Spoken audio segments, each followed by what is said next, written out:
Hey everyone, this is Derrick Broze with the Conscious Resistance Network, and today I'm excited for this new interview with a guest I haven't spoken to previously, but apparently we've been following each other's work from a distance. Somebody who I think is one of the few remaining people in the independent media who still have their head on straight and are continuing to think critically and continuing to question the narratives being fed to us. That is, of course, David Knight. Thank you, David, for joining me today. Well, thank you, Derek. That's kind. Thank you.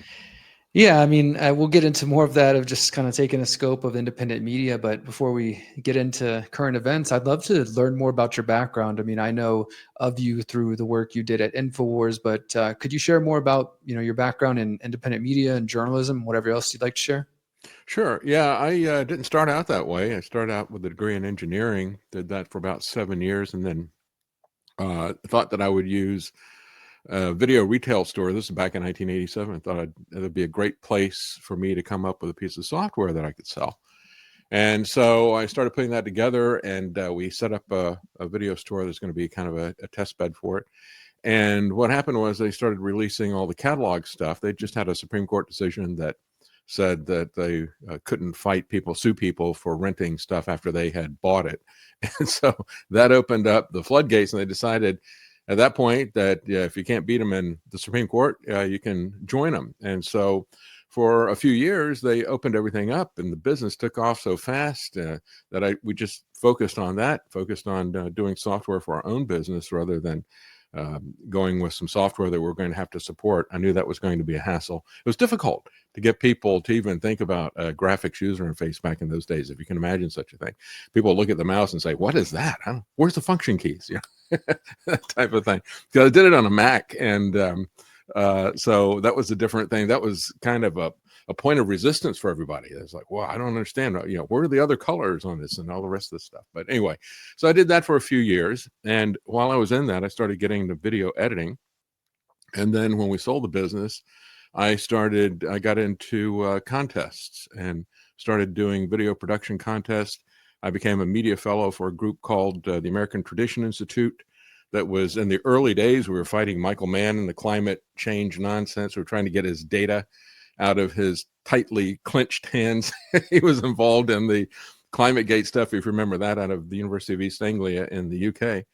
And we also had lawsuits that were part of the initial movement towards mandates of sustainable energy, so-called sustainable energy, windmills and things like that in Colorado. So started doing that. But then I also got into a lot of different contests, and it was the contests that got me into Infowars. And then gradually started doing guest hosting there. And then I had my own show there. And so that's how I got to where I am today. It really wasn't something that I planned on getting in front of the camera, actually, but it kind of just gradually evolved into that. And isn't it interesting how those kind of things happen where life takes us and then where we end Yeah. up? Well, and like you said, the Infowars, I do remember that contest you're talking about and seeing you start to pop up. I haven't been somebody who's kept up with Infowars over the years fully, but I would definitely give Infowars and Jones credit for being a part of my journey early on in 2009, 2010. And I was on the show a couple of times back then for some of the activism we were doing in Houston, Texas, where I'm originally from. But over the years, kind of started to be a bit more skeptical about some of the reporting I was seeing from there. And we don't need to spend too much time on it. I don't, want you to share anything you don't want to get into, of course. But could you speak to some of that about why you transitioned away from Infowars? I'm sure you have on your own channels, but for the benefit of my audience. Well, I had when I first got there, I had a lot of autonomy. I could basically cover anything I wanted. And if we didn't agree about something, we always disagreed. He and I disagreed about Elon Musk. He thought he had hung the moon, if not visited it already. So it was, we had a very different opinion about Musk in the early days. And then when Trump came in, everything changed. And, but I was basically free to do what I wanted to do. I wanted to cover the Bundy Ranch thing because I thought it was going to turn into another Waco or something like that if we didn't draw a lot of attention to it. And so I was, like I said, I didn't have to agree with him on things. As a matter of fact, he seemed to want to have people at that point in time that disagreed with him. But that all changed when Trump came on the scene and gave him an interview. I kind of liken it to what happened with Rush Limbaugh, who was kind of his own independent guy until he criticized George H.W. Bush, and Bush invited him for a weekend to the White House and let him sleep in the Lincoln bedroom. And then he just basically became a partisan lapdog at that point on. And so that's basically what happened with Alex. But I had my own independent show there, and I could give my own take on things. And that changed in 2020. We went in very different directions. I had first noticed the fact that the Wuhan nonsense, that bat soup stuff, I didn't believe that from the get-go. And I noticed that they had the only biosafety level 4 lab in China was there. So I thought, oh, maybe there's a connection in that. But then when I saw all of the fake videos of people falling down, young people falling down the street and stuff like that, I knew that it was rigged. And I also knew about Dark Winter. That was 2 months before 9/11. I knew that they've been planning and practicing all this stuff. I knew that 1 week after 9/11, they had the false flag anthrax attack, and that was used to push out model legislation to the states.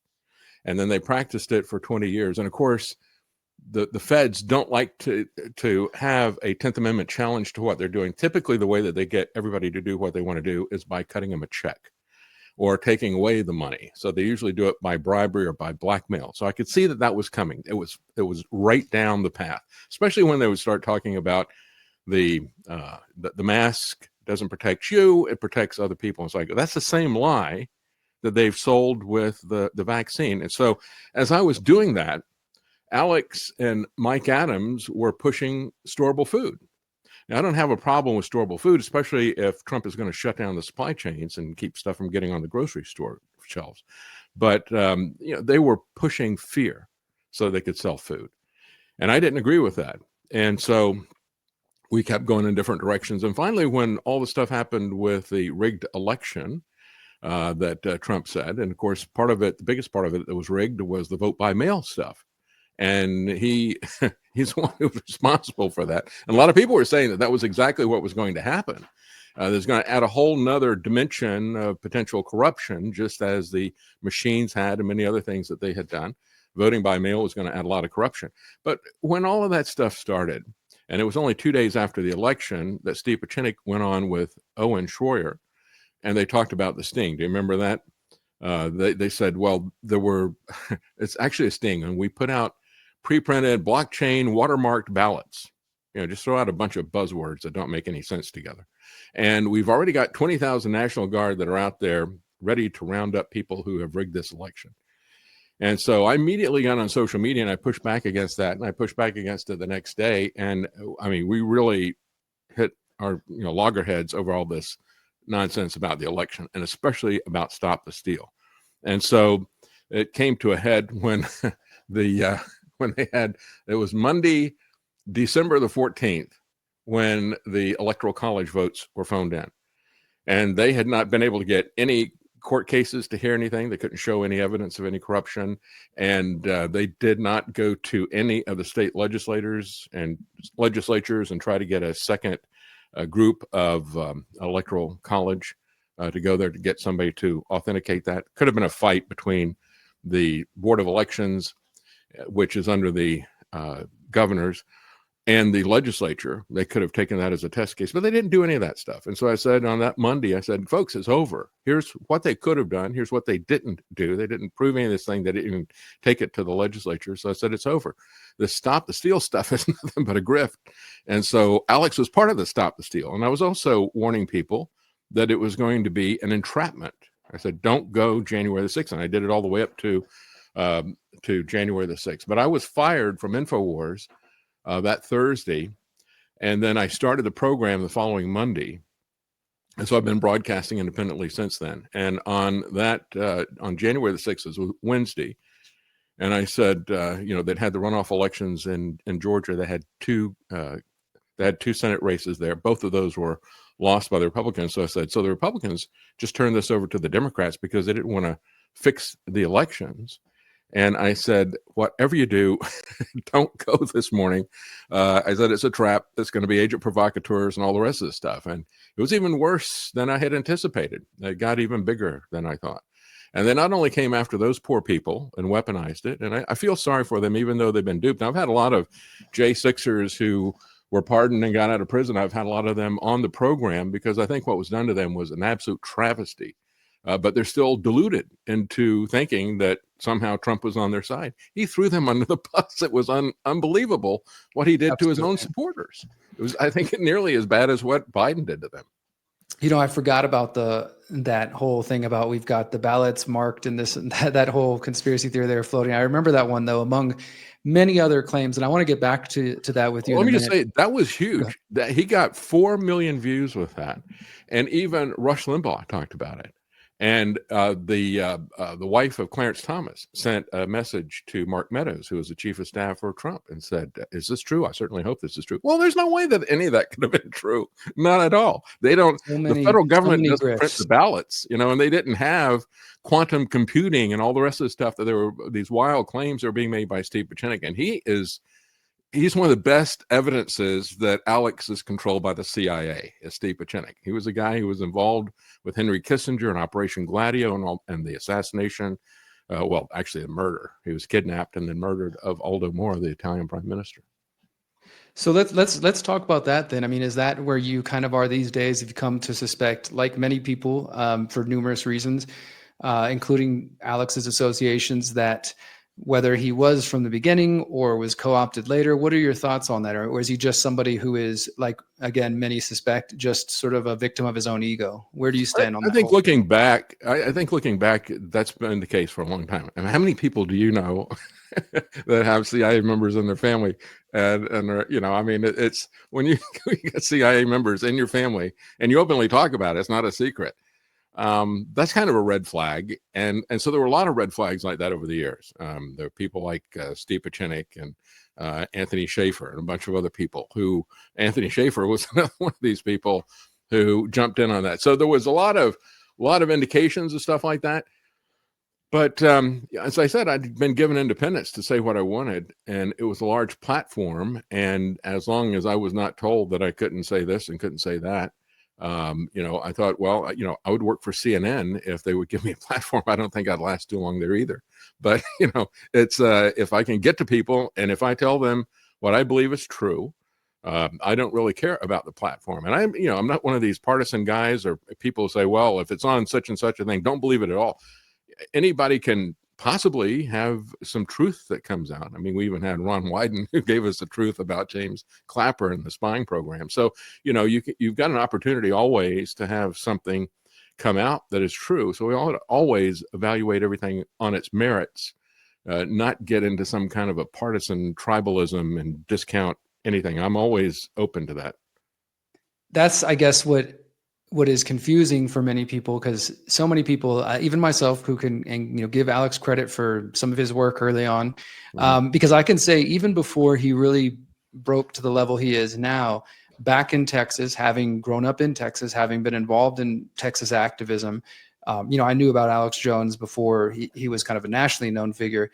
And I also knew that many people in Texas suspected him of whether being an agent of intelligence agencies or just simply, again, an egotistical agent provocateur. Because just one example, it had to be sometime 2012, 2013, maybe even a little bit earlier. There was a big rally happening in Austin. It was a gun rally, and two of my close friends were organizing this gun rally, and they had actually reached out to Infowars back then at this time. So this is 2011. Around then. So they were already well known and, somewhat internationally. Alex was on all the different stations, but he wasn't being reported everywhere on CNN like he is now. And so they reached out and said, Infowars, we'd love for you to promote. Alex, if you want to come speak and be involved, we're going to have a rally on the steps of the Capitol, something to that effect. And Alex ends up showing up. He didn't respond or communicate with any of them. He just shows up and does his usual bullhorning thing. And when the organizers kind of walked over and said, hey, Alex, you're kind of interrupting. Do you want to come take us, share a talk with everybody else? We've organized this thing. He starts shouting at the person trying to talk to him with the bullhorn. And then the next day on his show, he reports that he was out there standing for gun rights when some communists came and they were trying to get in his face and stop him from exercise, just this whole thing. Yeah. So people who've been watching him for a while, especially locally, kind of knew like, all right, there's something not right with this guy. And then like I said, I'd been on the show a couple of times. I met Aaron Dykes back in the day, when he was on. He's another Aaron and Melissa, Kurt Nimmo, others who have come and gone like yourself, who I think have eventually kind of maybe seen some of the things you're speaking about here. But it also is, you mentioned like the election, the Stop the Steal. I was one of the other people as well saying like, do not go this thing. There's some kind of trap being set up.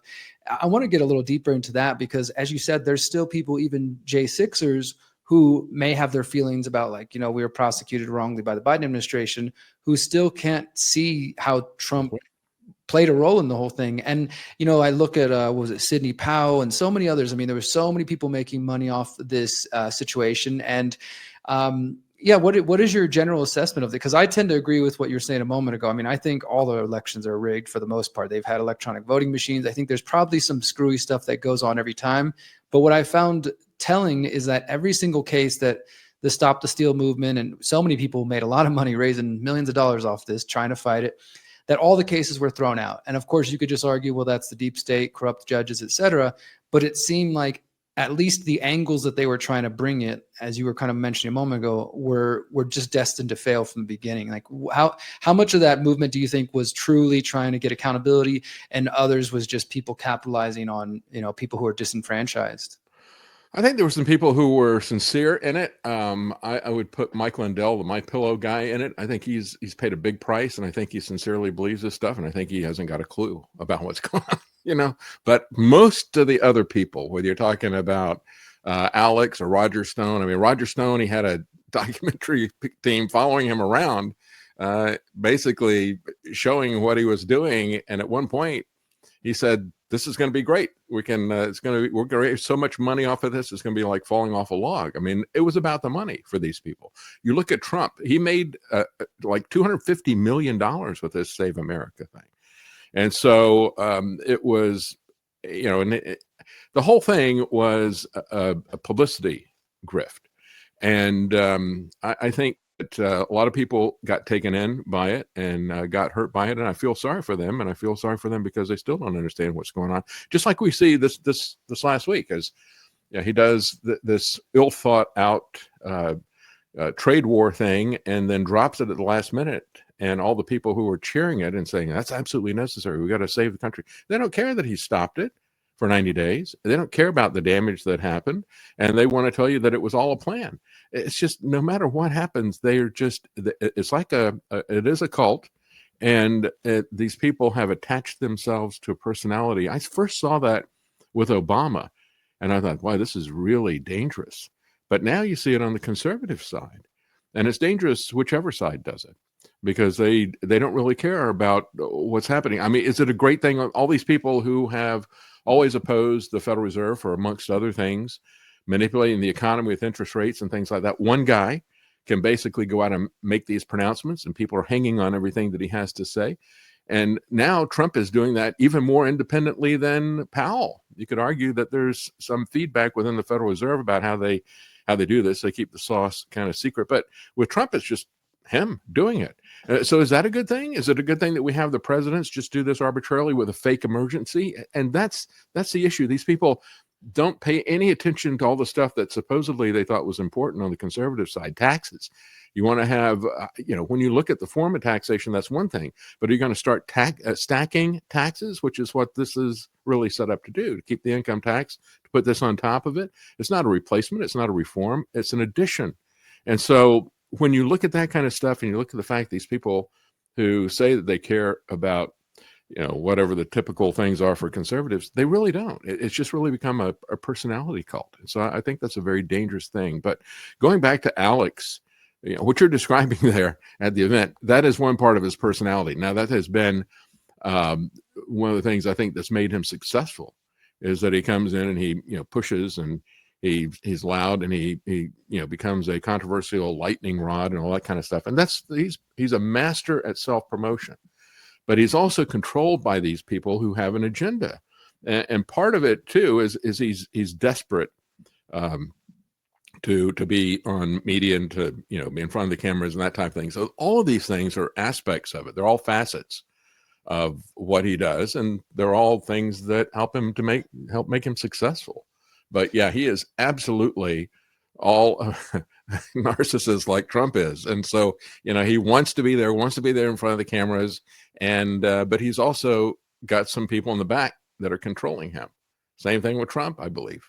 Yeah, and I think that that's sort of a human flaw, is that if you have, like, you got your picadillos with stuff with women and they can blackmail you with this, or your ego is so big and they could say, we're going to make you the biggest star, even if it's hated, you're just going to be everywhere, then it's really easy to manipulate somebody like that, and kind of bring them into the fold willingly.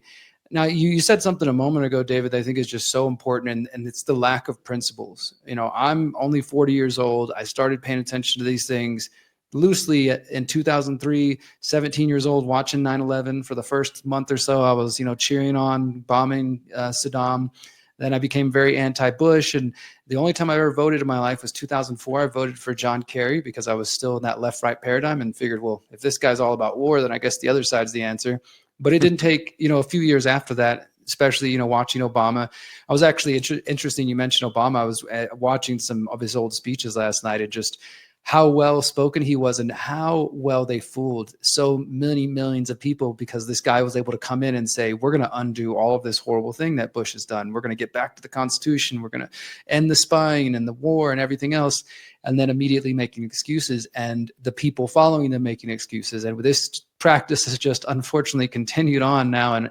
And so I think the root of it is people lack principles. Whether you consider yourself a liberal, progressive, conservative, that people, whatever it is that they think they believe in, whenever the person that they've invested in, they feel attached to that character. And then when that person does the exact opposite of these principles they claim to hold, instead of holding tight to the principles, they often abandon principle and hold on to the person or the party. And I think that is it's one of the key problems that we see in the United States. And I believe you said something about like being a part of a traditionalist society. And would you consider yourself a conservative? No, I'd consider myself a libertarian. My handle that I put there, I not as part of the Libertarian Party anymore. I did run for Congress as a libertarian, and I was active in the state party of North Carolina when we lived there. So I was editor of the newsletter, and I ran as a candidate, and all these other things. I was part of their presidential delegation, things like that. But it's kind of gone off the rails as well, in my opinion. They've lost their principle. It used to be the party of principle. They used to hold to that, the non-aggression principle. We don't support the initiation of the use of force to achieve social or political goals. Well, they got rid of that a couple of election cycles ago with Gary Johnson. There was a faction that wanted to get rid of it. It's like, okay, well, we're done at this point. I don't think I want to be associated with that as well. It's just another political party that's there. But no, I would consider myself to be a libertarian. And more importantly, I'd consider myself to be a Christian because that's really where I think the foundations have to be. You have to have a moral standard. The question is, whose moral standard is it going to be? What is the basis going to be? Is it going to be something as simply the non-aggression principle, or does it have to be broader than that? Now, that doesn't mean that I want to impose that on other people. I don't agree with that either. So I don't fall into the camp of the people who identify themselves as Christian nationalists. But then again, that's a pretty broad label that's applied to a lot of different people. So I try to, not adopt these labels other than Christian. And of course, then it all becomes, well, what kind of a Christian are you? Kind of like the Civil War. What kind of American are you? When they meet people. And then, so, instead of trying to apply labels and stuff like that, I think we just need to try to focus on, what our principles are about. And I want limited government. And I think that's the real issue. That's all these people say, well, we got to have tariffs because that's what made America great. No, America was great because we had limited government that didn't intrude on people's lives. That was far more important than the tariff. And of course, they could fund the government with a tariff because they didn't have such a big government. But we're going to have a lot of taxes stacked on top of each other. And we're still not going to be able to fund the government. The government's got such a huge debt and such a huge deficit every year. There's no way they're going to be able to fund that at any level. You're going to have to restrict the government at some point in time. And what's going to happen is they've built a house of cards that's going to collapse when we lose the the dollar as reserve currency. They've been able to create this gigantic credit card, biggest credit card anybody's ever had. And at some point that's going to collapse. And I think they were starting to get whiffs of that collapsing when Trump backed off of these tariffs yesterday, because it wasn't just the stock market that was tanking. It was also the bond market. And as people have pointed out, it was not the Chinese dumping their bonds, but the Japanese were dumping their bonds simply because they had no confidence in this erratic government anymore. So. Yeah, and to make matters worse, now Trump is doing the first ever $1 trillion defense budget. I mean, this is like you said, this is a house of cards that simply can't last. And you mentioned being a Christian. For me, I think as a libertarian, as a voluntarist, that Christianity and those philosophies seem to align very well, especially because if you don't put your God, your creator, anything else above that or before that, including and especially government, it just seems to make sense to me. But we're also seeing in the broader, and of course, there's a lot of different types of Christians, as you mentioned, but in the broader, say, right-leaning Christian community who are behind Trump, many of them turning a blind eye, let's say, to the crimes of Israel, or turning a blind eye to just the ugliness, which I would think would be a very anti-Christian sort of, character and mentality that Trump portrays himself as and carries himself as. Is that something that you see in, from your perspective as a Christian as well? Do you think that's a part of the problem too? Is that it's not just a huge part of the problem. Republicans, conservatives? Yeah, you have to have people with character.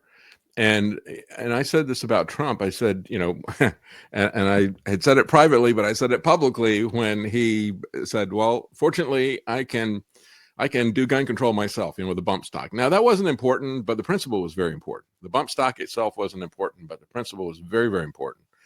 And I said, so when I was commenting on that, I said, so you really thought that a guy who took an oath to the Constitution meant it after he had divorced his previous wives over and over again, and not just divorced them. I mean, divorce has become very common in our society, but to publicly humiliate his former wife, and to do it not once but twice.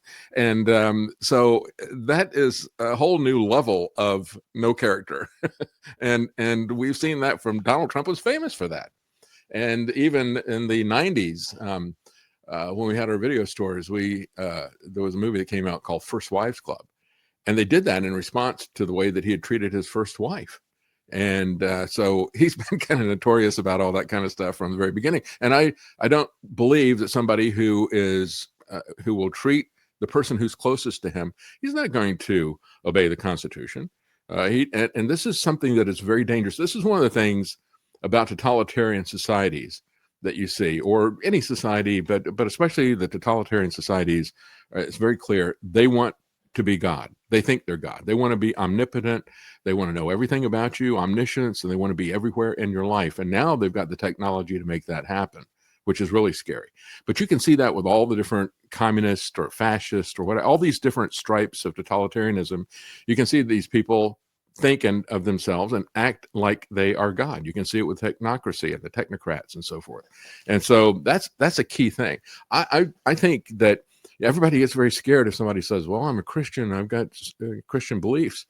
Well, if they really are a Christian, then they believe that they are going to be held accountable to a particular standard at some point in time.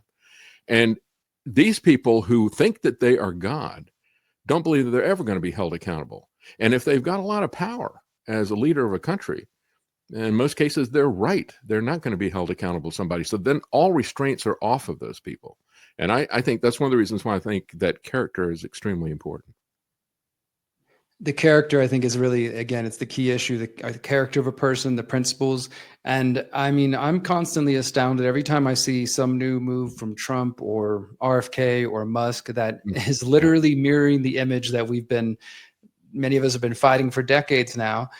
The excuses that roll in, just give them more time. He's just playing the game. He has to say that to get into office, et cetera, et cetera. And every time I think like I couldn't be surprised anymore, they surprise me once more, and not in a positive way. When they say that the end is going to justify whatever means I have to do, well, we're done at that point. I mean, that has been the hallmark of every totalitarian government. And to say the lies that they tell themselves, like, well, okay, I have to bow the knee to the vaccine people in order to get this position at HHS. So let me do that, because I've got some bigger fish to fry down the line. At some point, I'm going to take a stand against this stuff. Well, guess what? Every time you compromise, it's easier to compromise the next time.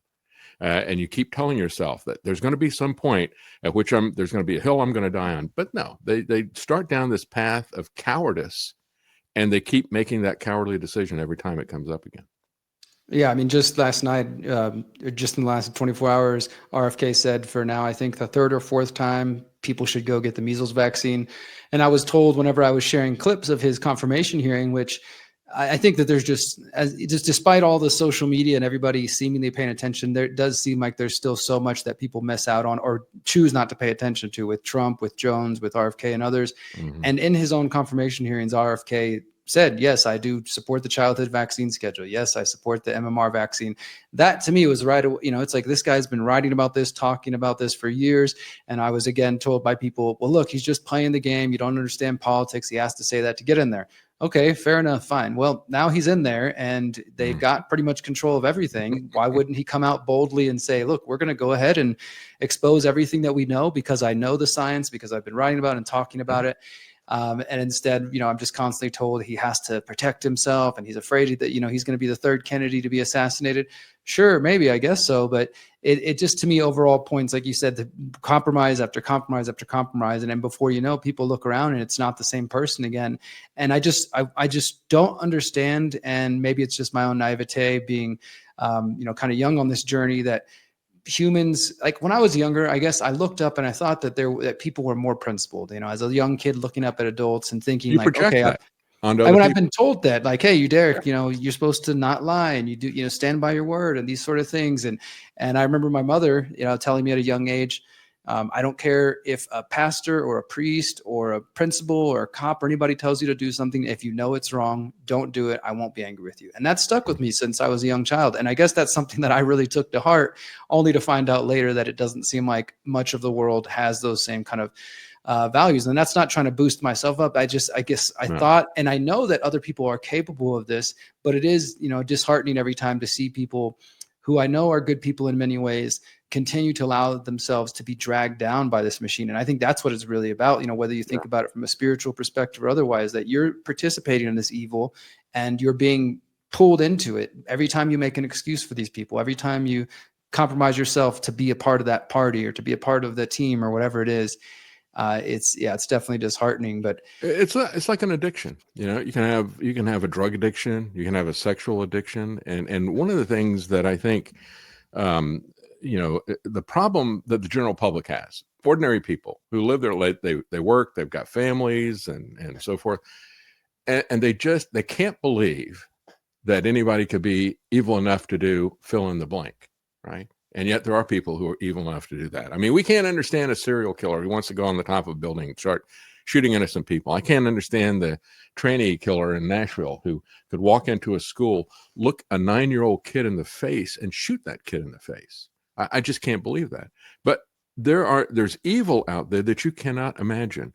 And there's also technology that you can't imagine, that you haven't seen yet, that they have. And so the big mistakes that we make are that we can't believe that anybody could be that evil. We can't believe that technology could be that powerful. And we keep making those mistakes over and over again. And you talk about, we were talking about Obama earlier. I remember Harry Belafonte at the end of the term of Obama. Now, Harry Belafonte was a liberal. He wanted Obama to do more liberal things than Obama had done. But what he said at the end was, he said, I don't know who this guy is at the end of 8 years. He said, I don't know who he is. We projected what we wanted him to be onto him. And I thought, that's really true. And that's really what's happening. And that's happening on both the left and the right. And it happens with a lot of people. And even when we look at people who are doing horrific things, we project our morality, our sense of morality onto them. Like, I can't believe somebody would unnecessarily start a war. I can't believe that somebody would pull down a building, with 3,000 people, kill 3,000 people or whatever. And yet you look at these shots, I was just talking about it today, even according to the VAERS database, Trump's shots killed 38,000 people. And that's not talking about the 250,000 people that have been harmed. And that's just in the United States. And so you look at this and the scale of this stuff, it's just astounding. And yet, like Stalin said, if it's a million people, it's just a statistic. It's not a tragedy unless it's just one person. And so when we pull back and we look at the aggregate stuff, we just can't imagine how evil this is. And we want to project our normalcy onto these people, and they're not normal. There's something seriously wrong. That's a great point. I do think there's a lot of this projection going on. And let's shift gears here for a moment. I want to get your opinions and your thoughts on I kind of touched on earlier with the anti-Semitism. I mean, it's coming at us multiple ways. We got the RFK and HHS declaring anti-Semitism a healthcare emergency. We've got, them going after universities and not just in terms of going after students, but I think this has been one overlooked area is that people don't really understand that the executive order that Trump did for the campuses is not just about we're going to target students who are, in their words, pro-Hamas, but it was also about trying to take the funding and basically hold it hostage and use that to force these universities to push education that's more pro-Israel, and that is, to get rid of quote unquote anti-Semitic education. Now, surely we all understand there are problems at the institutes of higher learning, and there's definitely lots of propaganda and, courses that are probably just waste of time and money. But this overall, and then now the announcement of with the immigrants, anybody applying for visa, trying to come to the US, now they're going to scan social media for anti-Semitic activity to determine whether or not they want to let them in. What are your thoughts on this overall push in this direction? I mean, again, the right, the conservatives spent the last few years talking about free speech and cancel culture and all this stuff, but this seems to be one area where they're totally fine with it. And isn't it interesting that if you disagree with them politically, what we're talking about, opposing what Israel is doing, is a political issue. That's what I'm trying to tell. There's a lot of conservatives, a lot of Christians who are Zionists. And I try to tell them, no, it's not anti-Semitism. This is what Netanyahu is doing. And Netanyahu doesn't have really a clear majority even in Israel. They're on the verge of a civil war. They're very upset about what has happened there. Shin Bet has outed him for helping put Hamas in power. And you've had a lot of people who have publicly stated what was said privately at the time. We got to put Hamas in because we need to have some radicals in here. So we've got an excuse to go into Gaza and things like that. We don't want to have these Palestinian organizations have responsible leadership because they might wind up with their own government. We don't want to have that happen. And then you also have Qattargate, where it turns out that they were giving money through Qatar to Hamas. And so this is all breaking inside of Israel. So what does it mean to be anti-Semitic? What is Israel? Is Israel a political party? Is it an ethnic group? Is it a religion? Because we have divisions in all those types of things. There's plenty of political divisions, ethnic divisions, religious divisions, even amongst the Jews in Israel. You've got the ultra-Orthodox who don't want to have anything to do with the political even with Zionism, right? They look at it and they say, well, we believe that God is going to give us land, but we believe he'll do it miraculously, and we don't have to do it ourselves. And so we're opposed to what you're doing to make this happen for yourself. So you have all these different divisions there, but it's fundamentally political.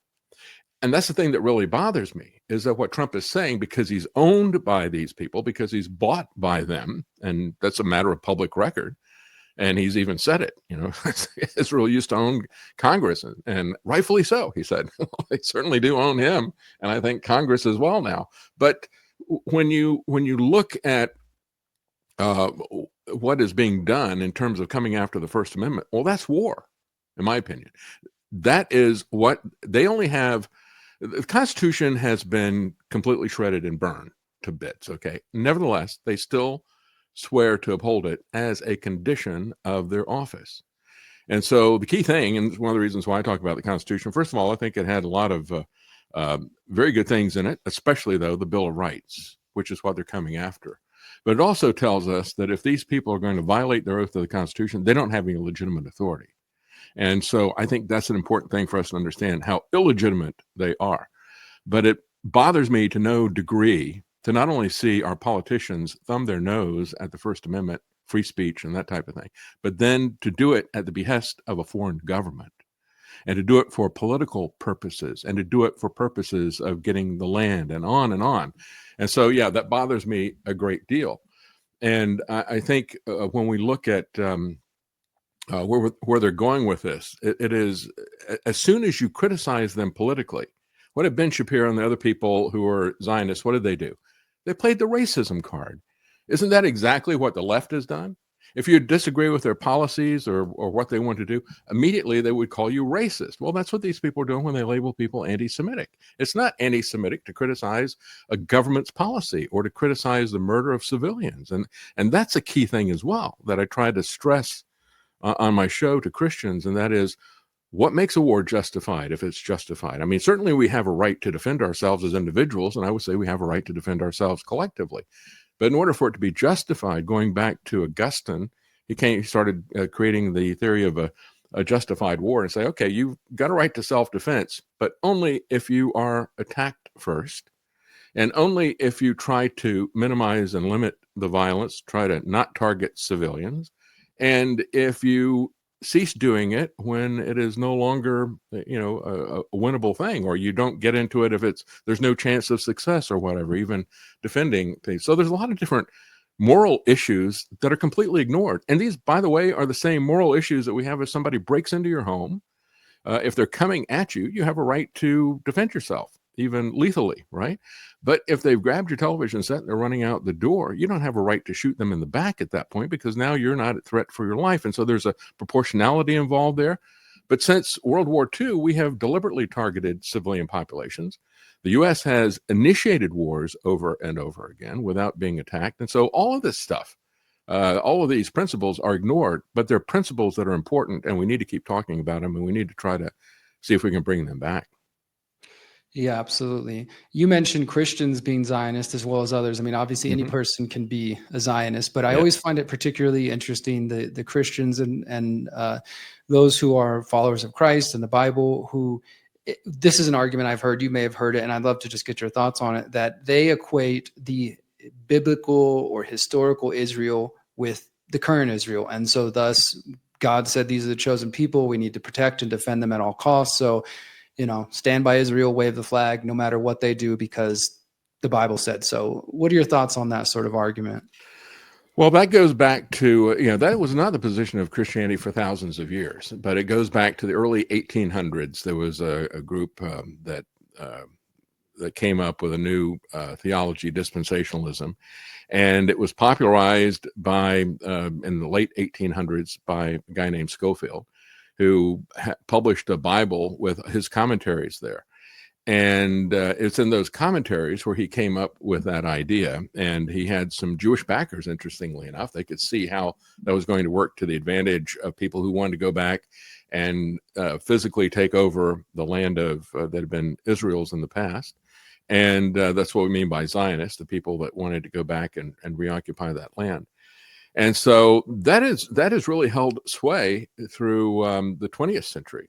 There's been a whole bunch of that's worked its way into the end times, or what they would call eschatology, and it's something that has really become the majority view now in Christianity, especially in America. And it cuts across all these different denominations, and it doesn't, I mean, you can have different understandings about a whole lot of Christian teachings and doctrines and everything, and people can come down on all these different things. But when it comes to dispensationalism, which says that the church was just a temporary replacement for Israel, and that God's going to bring Israel back, and He's going to continue what He was doing with them, that is the thing that has become a majority viewpoint, and it's not a viewpoint that I have, and so it's but that is where that all came from. It came from that Bible commentary that was never the position of historical Christians, early church fathers, anything. Never had that position. It's a new innovation, really.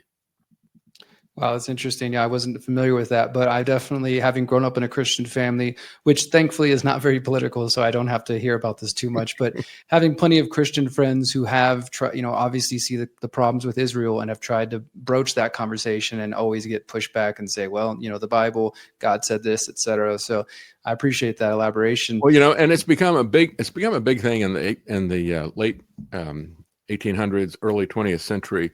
Several big Bible colleges that were conservative latched onto the Scofield Bible in that point of view. And then in the latter part of the 20th century, I'm sure you've heard of the Left Behind series.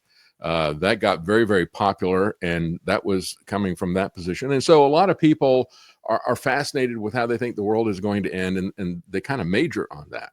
And the danger that I see is that in terms of dispensationalism, it's put Israel on such a platform that they get more interested in politics and in Israel than they get in Christ. And it's not that it's replaced the church, but it's replaced Christ for them, which I think is astounding. And, but it really has become, that's why they get very upset with if you talk about that, because that's what they are really focused on. I mean, it's another one of these things, like people get focused on Trump and they don't look at economics or what he's doing or anything else. They get focused on Zionism, and they're not interested in theology or what Netanyahu is doing or anything else. I mean, it's, that's my thing. And it really becomes a controlling interest for them.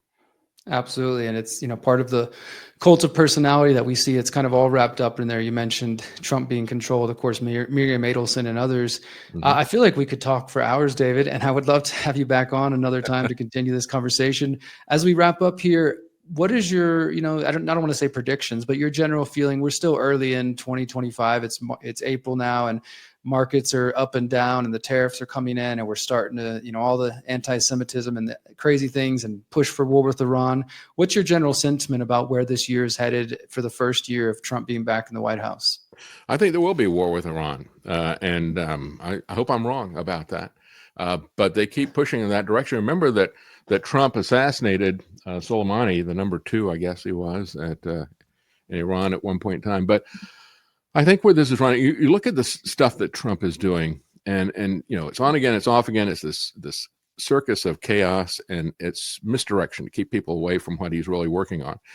And I think what is really central to this, and I think we got a glimpse of it with him pulling back on these tariffs, and that is the bond market. If you look at stable coins, and of course, Lutnick is very deeply into stable coins and Tether.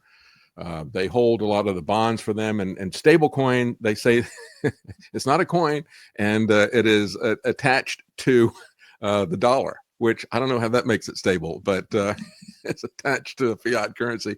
And so that's supposed to be, so it's not stable, it's not a coin, but it is something that holds treasury bills. And the thing that really panicked them was the fact that people weren't going to buy their debt. And as the debt gets bigger and bigger, and people lose trust in the American government for whatever reason, especially because Biden is weaponizing the financial system, Trump is weaponizing the financial system against them, they're going to move to a stable coin, I believe. And it also has the advantage for them of digital currency. Even though it's not a central bank digital currency, again, it's another dodge to get people to think, well, it's because it's not a central bank digital currency, we don't have to worry about it. No, it's not going to be private. They'll be able to see everything that you do on the ledger, and they will be able to, through smart contracts and other things like that, stop you from being able to do certain things or spend money, or they can financially deplatform you. And so I think we're also going to see some kind of a stable coin by the government. And the third thing is that Trump and his cronies are going to make a lot of money off of this thing by doing it privately instead of through the central bank. So that is something that really concerns me. Because I've been financially deplatformed by PayPal and by Venmo and others. I've been kicked off of platforms and censored, but I've also been kicked off financially. And, when I try to find an answer, they won't tell me. I spent 2 hours on the phone with a guy at PayPal. And he said, well, all I can find is this order says, remove this account, ban this account or whatever immediately, and no reason given. So I understand what that's like. And I think that's a very, very dangerous thing. It's far more dangerous even than being shut down on social media or taken off of platforms. And so I think that's one of the things where they're headed. And I think it's all about the technocracy and a kind of high-tech tyranny that you can only get through the technocracy. And I think people don't understand that because they're so focused on the left-right that they can't imagine that there's this other thing out there that's neither fish nor fowl, but it is far more dangerous in many ways than the other two things that they're more familiar with, and they don't recognize it coming, and so they're kind of blind to it. Yeah, you're 100% correct. I would say that technocracy is the end goal here. And thankfully, because of your work, the work that I'm doing, Whitney Webb and some others, like I said, who still have their head on right, I think people are becoming more familiar with it. There's probably always going to be this base that's going to be sycophants for Trump and whatever other characters, come up in the near future. But people need to get past that false paradigm. And that's, I think, another thing to sort of bring it back to where we started, that it was so frustrating and so astounding to me to watch Alex Jones go in this direction is because in 2009, 2010, this is the guy that helped me figure out the left-right paradigm was a lie and really helped me see beyond that. So I think that if we can get back to that message and take the truth movement, for lack of a better term, the liberty movement, and help people realize that left and right is not, it's just a false binary, false dichotomy, and that we need to really focus on the power that's really manipulating both sides. David, what's the best way to everybody to follow your work and keep up with all the great things you're doing? Well, thank you. You can go to davidknight.news, and that'll give you the links to where you can find the program. We put up archives at Rumble, at BitChute, at Odyssey. We have podcasts that we put up that are archives, and we broadcast every day live on Rumble, on Kick. And so you can find the links to all those things there. It can be difficult to find me if you go to a podcast platform and search, but I'm on all of them except for Spotify. Spotify has always banned me, but I'm on all the rest of them. So you can find me as a podcast, or you can find the broadcast, and we have the links at davidknight.news. I'll take the banning from Spotify and PayPal as a sign of the great work you're doing. So thanks for joining me, David. I appreciate it. And please do continue to just, bring the truth to people and the format you do. I think it's been people have been very receptive, and I definitely will be sharing this interview with some of my Christian friends who I think might need to hear some of what you shared. So thank you again for tuning in. Everybody at home, thanks for watching. Please continue to follow. Check out the show notes for David's links. And until next time, remember, you are powerful, you are beautiful, and you are free. Since 2012, the Conscious Resistance Network has been an independent media organization focused on empowering individuals through education, philosophy, health, and community organizing. We work to create a world where corporate and state power do not rule over the lives of free human beings. Our motto is leading by example and helping others in their pursuit of freedom. Visit theconsciousresistance.com to find our articles, documentaries, interviews, podcasts, books, and more. Remember, you are powerful, you are beautiful, and you are free.